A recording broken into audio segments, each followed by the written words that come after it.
and welcome to the Seahawkers podcast. I'm your host, Brandon Schultz, and I am joined by a couple of my good buddies. We've got Clinton Bonner, and of course, we've got Adam Emmert. Adam, how you doing, buddy? I'm doing awesome, man. Kind of fun to get on here, and Clinton came up with a cool little idea for this week. Well, actually, Brandon, I think I was giving him credit when it was you who put it in the text thread that we were going to do a quick little hitter here about the Seahawks and kind of expectations regarding the playoffs.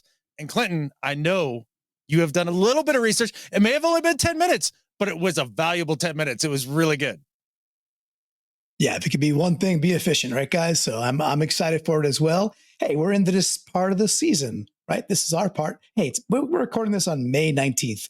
There ain't too much to talk about just yet. The OTAs are kind of just getting going, and what are you really going to get out of that on a Sunday anyway? So felt like a good time to come on. Brandon, you had the idea. I stirred it a little bit, and I know Adam's going to bring the heat. So excited for this trio here. Yeah, well, while we're giving credit for things, this is an SB Nation poll that I pulled this from, and it just piqued my interest because now that the schedule is out, we've kind of gone through that. Now people are starting to build expectations for this upcoming season.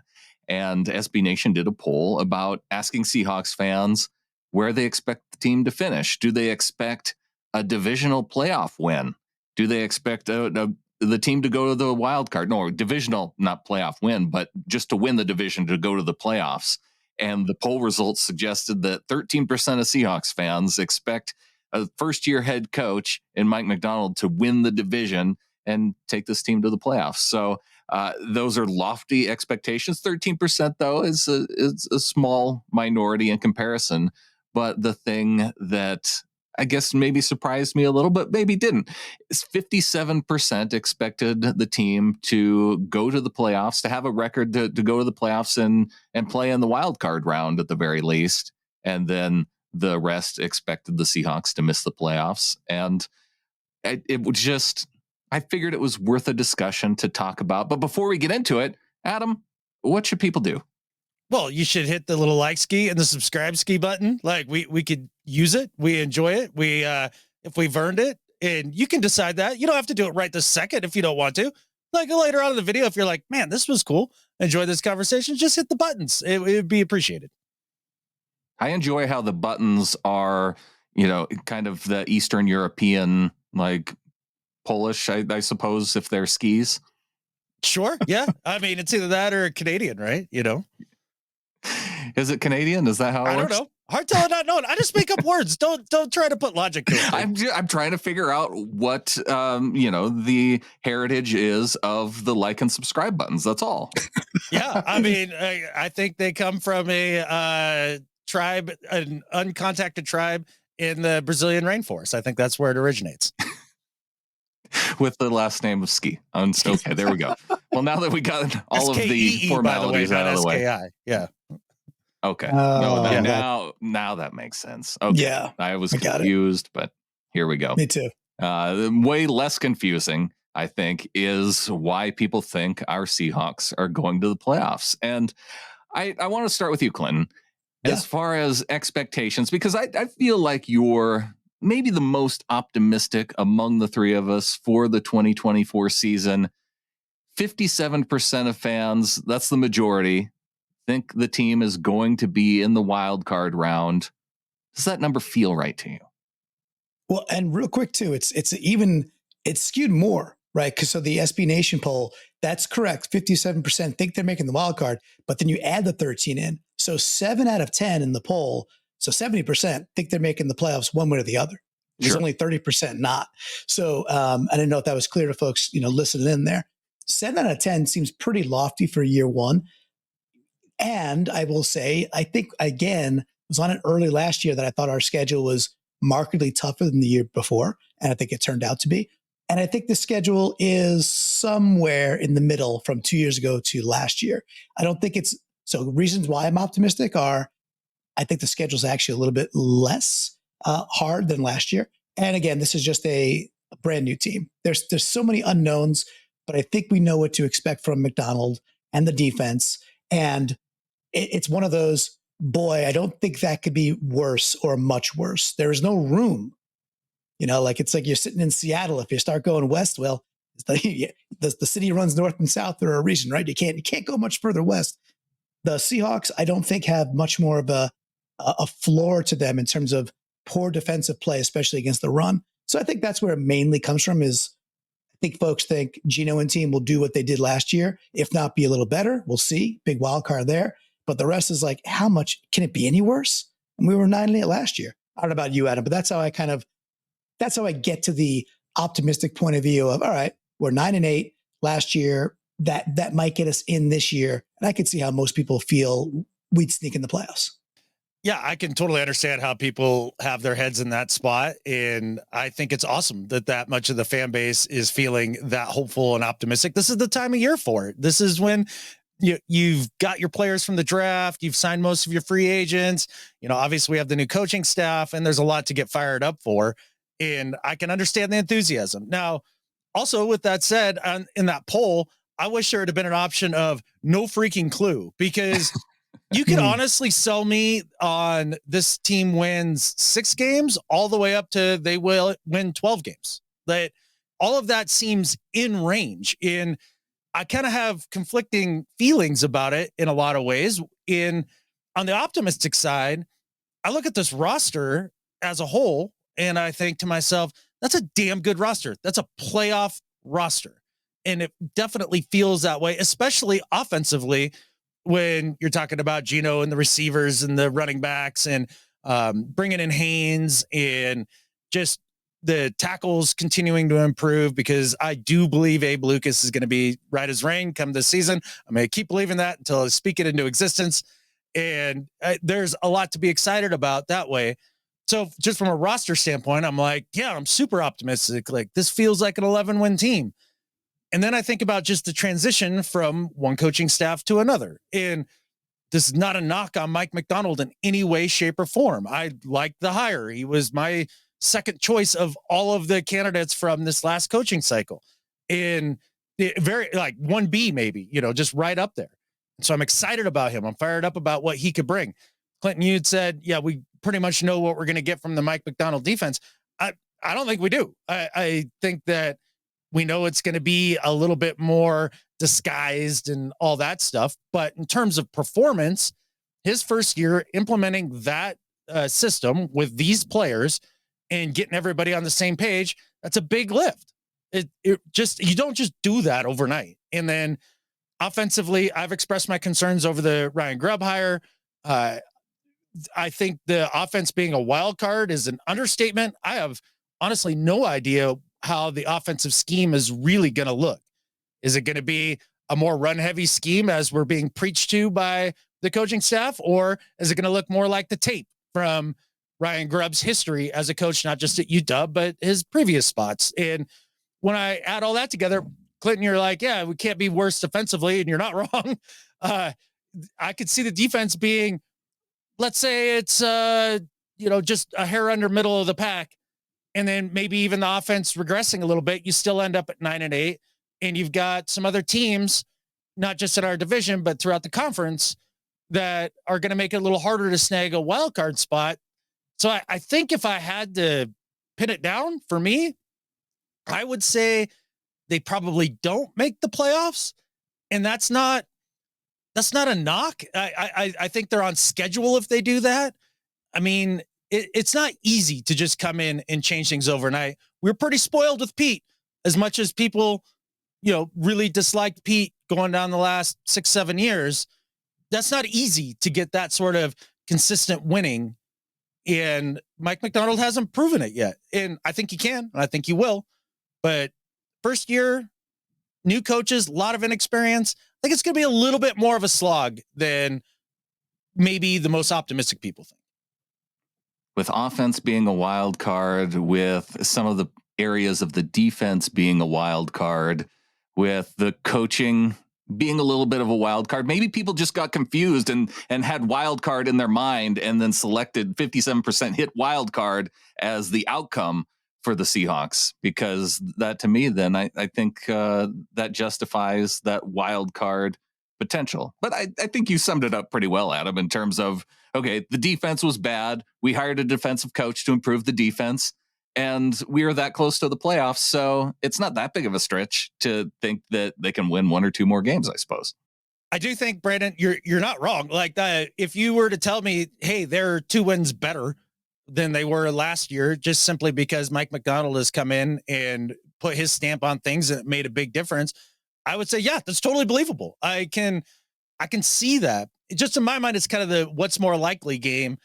And I think it's a little more likely that it's a little bumpier in the first year as the roster's in transition to match his style, both offensively and defensively, than it is that it's just a culmination of awesomeness in the first year. We also have to think about our opponents too. Mhm. And that's, I guess, where one of the questions comes in, because I hear people talking about, oh, well, the Cardinals, they're kind of on a trajectory upward because they're now into their second year under their new head coach. They performed well. Now they're going to have a healthy Kyler. They had a top 5 draft pick to add to the team. And so I think people are kind of having that expectation that the Cardinals improve. Well, if the 49ers take a little bit of a step back, but are still a playoff team, if the Rams even stay the same, because I suppose they've lost Aaron Donald, but you can make the argument that they're still in competition for a playoff team. We can't have 4 9-win teams in the division, though, can we, Clinton? No, we will not have 9 teams in the division. The Cardinals are, maybe a step forward, but I don't think they're taking that leap just yet. I don't see it that way. I do think there's some not so great news in the sense that for Seahawks fans, that Adam's hunch or Adam's like guidance, it's more like it, is what Vegas also thinks. So when we talked about this, I went out to FanDuel just to check on like, what can you lay money on right now for make the playoffs or miss the playoffs?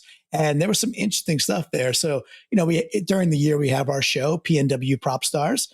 And not that we're wagering on these right now, but it's always kind of fun to see what are they thinking? Because look, put it this way, they're data scientists and their analytics, they're often pretty darn close. Now it's super early. Lots could happen in the NFL. All hope is not lost. With that, do you guys want to take a goosey gander, knowing odds, right? Plus 100's even money, right? Meaning you bet $10, you win $10 back.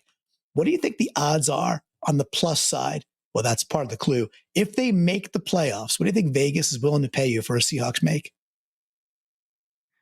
So what's doubling your money if you make a bet? Is that plus 200?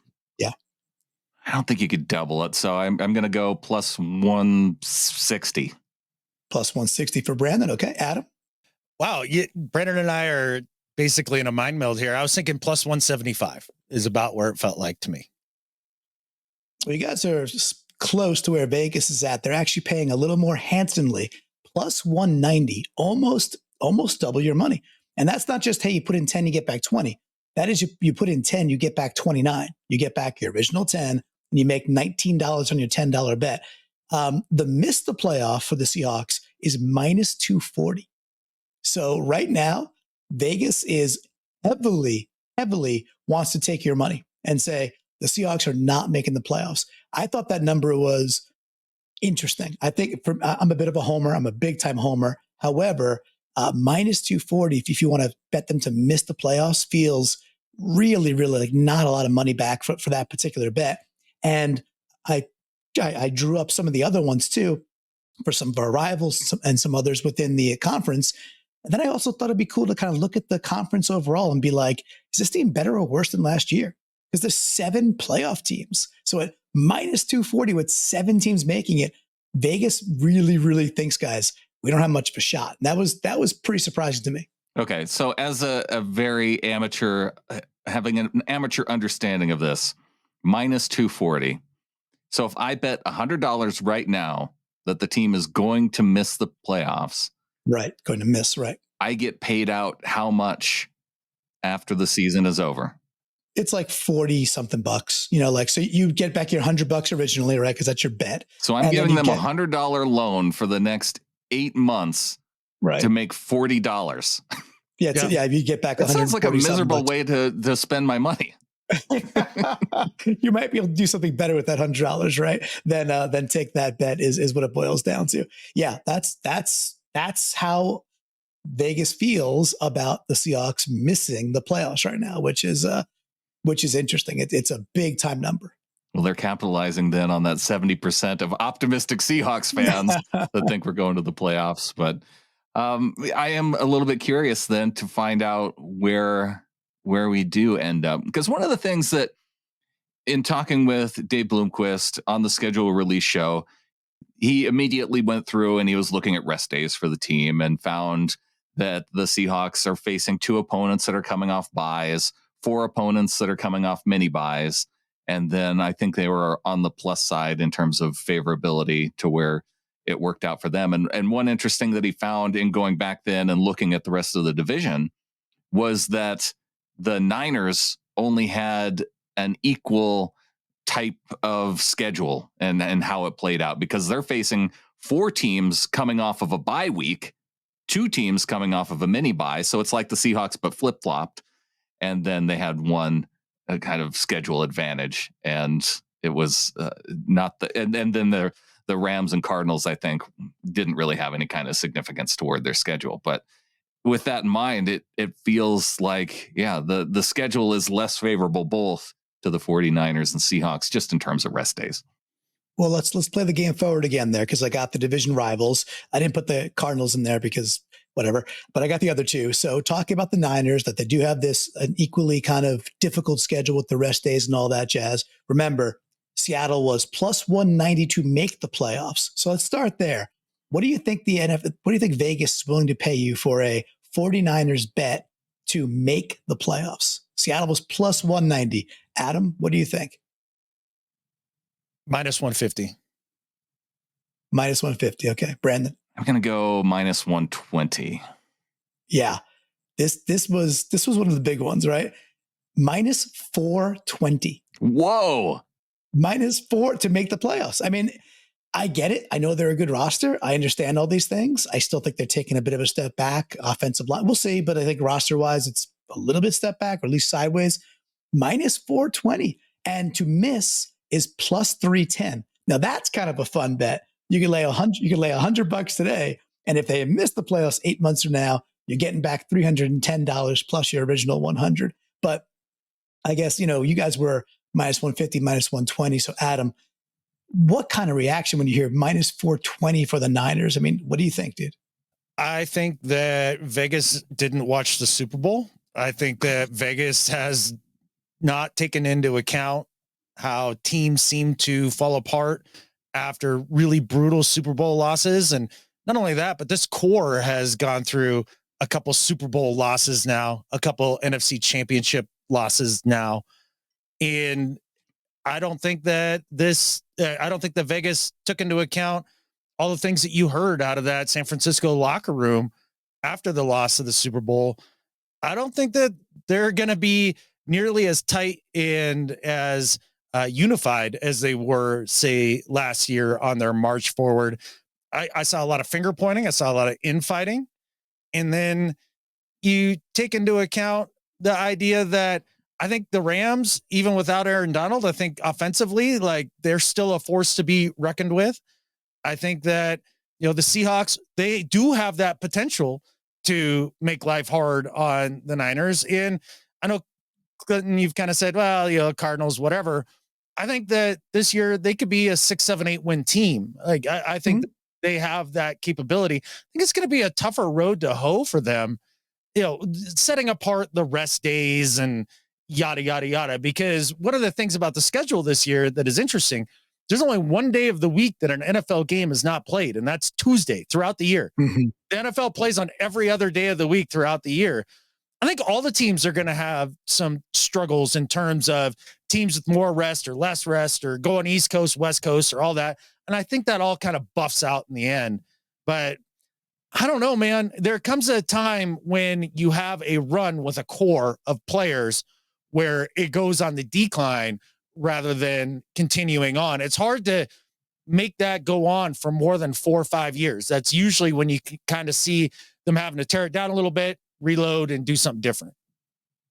Yeah. So what do you think about Brandon? Because I mean, Shanahan is he's people love him. He's a good coach in that way, but he's also been a bit of a roller coaster throughout his career. So at minus 420, do you think that's worth the squeeze, or is it way more fun to, obviously more fun probably to cheer for their demise? Yeah, it's definitely more fun to cheer for their demise. The only team that I could think of in the NFL that I would give that kind of potential to for the playoffs is a team like the Chiefs, just because they've got the best quarterback, they've got the best coach, and they've done it consistently over the years, even though last year it was kind of iffy going down the stretch. But I feel like that was kind of the one year that they made it even close. And so if I'm betting any team to be able to do that, it's probably only the Chiefs. And I can't even think of another one that would be that close.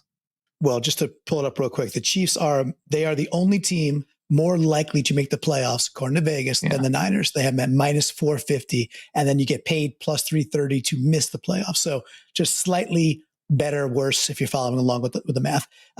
Slightly more likely is what it boils down to make the playoffs. So they have the Niners, and I get it. Those are the two Super Bowl teams, and I get all that. To Adam's point, well, and your point, one of those teams has Patrick Mahomes, and one of those teams has a guy that once you heat him up, melts like the wicked witch of the East. Is that the East, the West? Either way, you heat him up, he's not that good. Yeah, I'm trying well, I think there were two wicked witches, because the East gets killed early, and then the Wicked Witch of the West is the villain, and she melts. Gotcha. Yeah. That's a 50-year-old movie, so spoilers, everybody. 70-year-old movie.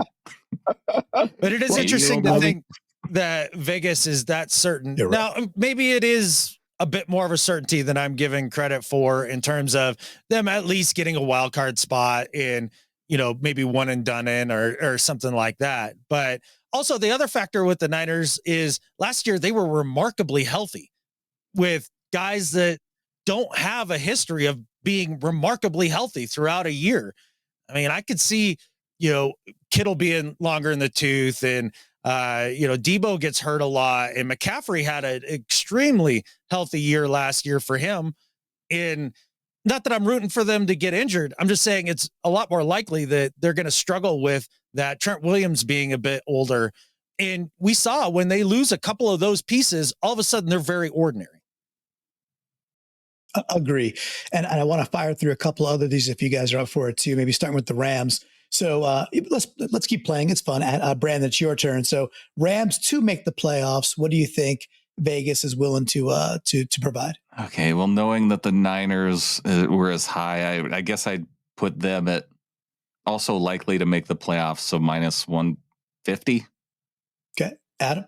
I'd say plus 100. I think that you have to take into account the Aaron Donald loss there, and the idea, again, going back to injuries, Stafford making it through the majority of the year last year. Boy, I have a hard time betting on that if I'm putting money down. So plus 100 for me. Well, somebody here was a PNW Prop Star champion. That somebody was Adam. He's on the nose with that one, plus 100, which is pretty impressive. Yeah, I thought it'd be minus money to make the playoffs because I think they're quite good. Now, but again, Donald is one of one, as they say, right? So I could see where that's at, but I really thought that'd be more like minus 120, minus 140. But nope, just even money for them. And then a couple others that I thought were really interesting too. So here's one, guys, the Cowboys. Now, I will preface with my bias and say, I think the Cowboys are a lot worse than they were last year. They won 12 games last year. They, to me, seem like they've done nothing but lose talent and not really try to replace it. And they brought back Zeke. Okay. So Cowboys to make the playoffs. Adam, your turn. Where do you think Vegas has them to make the playoffs? Plus 150. Plus one. So paying 150. Yeah. Got it. Brandon. I think that I think part of how the odds go in part are how people tend to feel overall about their teams. And I would say because there's a lot of delusional Cowboys fans and there's a lot of Cowboys fans in general, which means that there end up being a lot more delusional ones. I think it's going to be in the minus, and I'm going to say minus 180. Wow. So one of y'all was on PNW Prop Stars a few times, and that's Brandon. He takes that one. It's minus 250. Minus That's 250 insane. for the That's Cowboys. absolutely I insane. agree. That's insane. I agree. I agree. And this is why I look at what the Seahawks, at plus 190, and I'm like, look, the Cowboys to me are a fringe at best wild card team because I just think they've lost a lot of talent. Now their division, Commanders will be better. Giants are still like, who the heck knows? Eagles look like they should be pretty good. They look like they had some, defensive back issues and they went out and maybe solved them through the draft. We'll see. But minus 250, I think leaning into Brandon's, there's lots of delusional Cowboys fans out there with a couple of bucks to spare. That's even more than I anticipated in my guess. I know. It's crazy. Wow. So there were a few others that, I know. There were a few others I thought were worthy of discussing because whether they're fringe or how they're kind of compared. So I looked up the Saints. I'll just give you guys this one so we can react to it. They had the Saints at plus 180. So again, Seattle's plus 190 to make the playoffs. So they got the Saints slightly worse odds, therefore slightly more likely to make the playoffs than Seattle. Now the division's a lot worse, yeah. Right?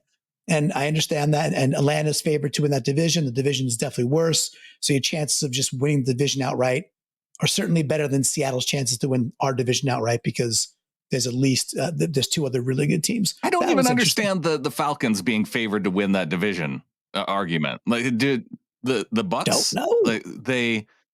What happened to them this offseason?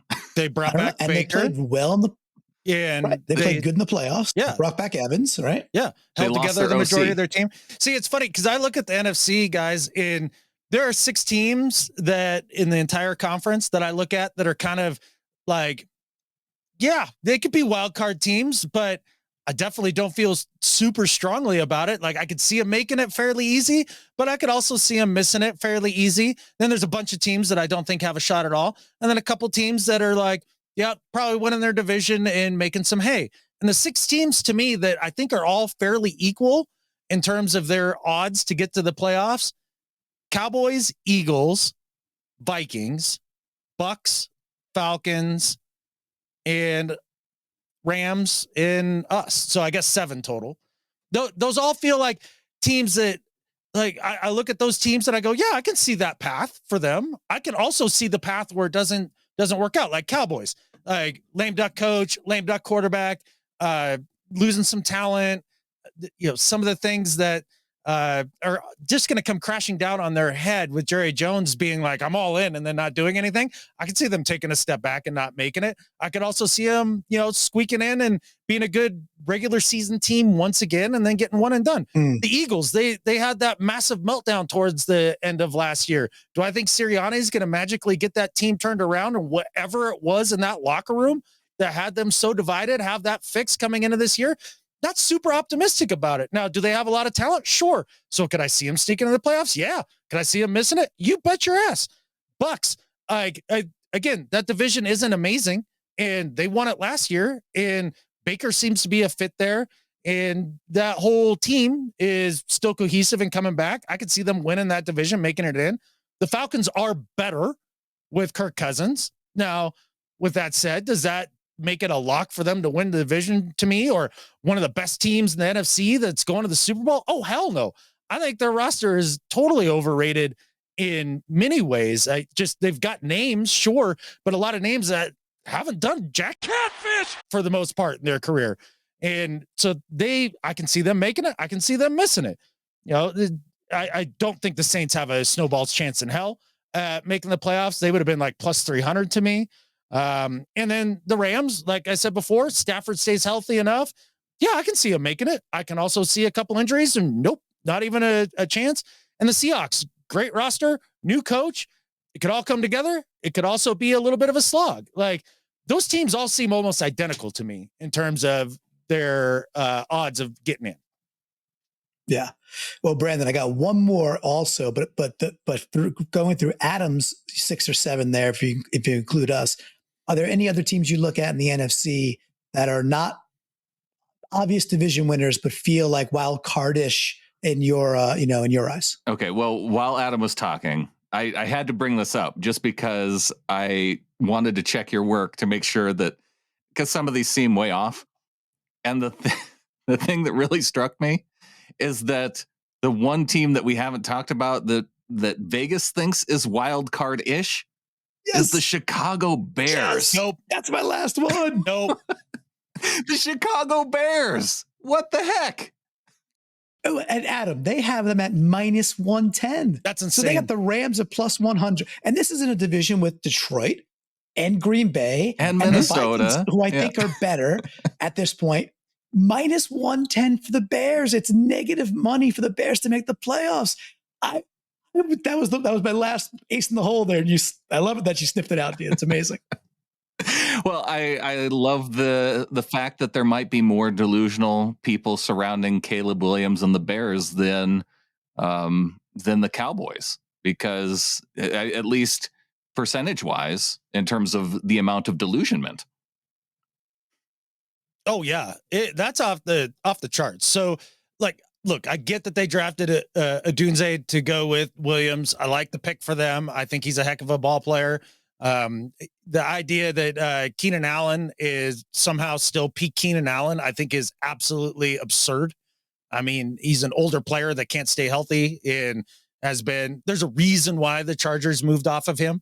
If he was really that guy still, I don't know that he is. And then Clinton, obviously we've talked about the DJ Moore thing. You like him a little more than we do. I'm not a big fan. And then everybody talking about, well, the offense is going to be a lot better because Caleb's there. And look, the offensive line has been piss poor there for the last 3-4 years. Like, I understand. I think it was last year they were a little bit closer to middle of the pack rather than dumpster fire.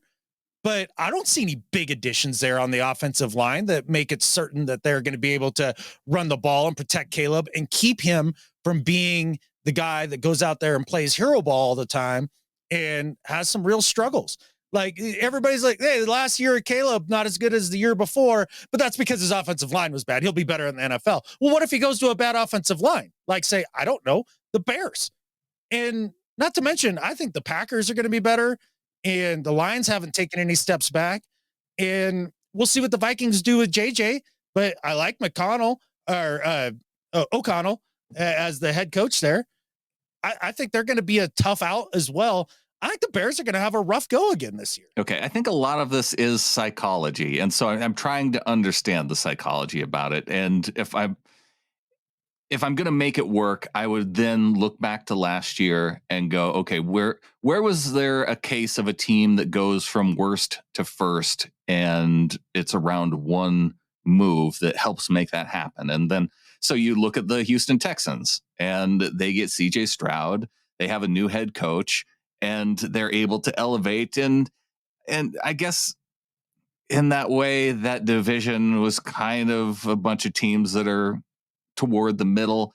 And that might not be the case necessarily with the Lions and the Packers. But I think that has to be the psychology of it, at least, is that you get a top quarterback, and that helps change just knowing that there's a team that usually goes from worst to first. Then the Bears would make some of the sense getting the top quarterback. That's the best way I can go through it psychologically. There's one more element in the Bears' favor that I think is we haven't talked about yet. And obviously we're a big Bears podcast now, right? So, but the acquisition of Montez Sweat and then how much better that defense got was significant. Down the stretch, they were playing good. They were playing pretty good football, to the point where in the last week, we're like, oh, Seattle's got that same shot. Like the Bears could beat the Packers again. It was lining up as it could happen. Now, of course, it did not. Packers get the victory, et cetera, et cetera. But they did make a pretty significant move, and it kind of changed the inflection of that defense for the better. So we'll see if that continues. And Adam, I know you got something, bud. Yeah. So the acquisition of Montez Sweat and that changing the defense, they went through a stretch where they got really good at creating turnovers, a lot like the Broncos did last year when they had that winning streak and looked like they might be able to sneak in and backdoor their way into the playoffs there for half a tick. Yeah. Is the same thing that happened with the Bears with bringing in Montez Sweat.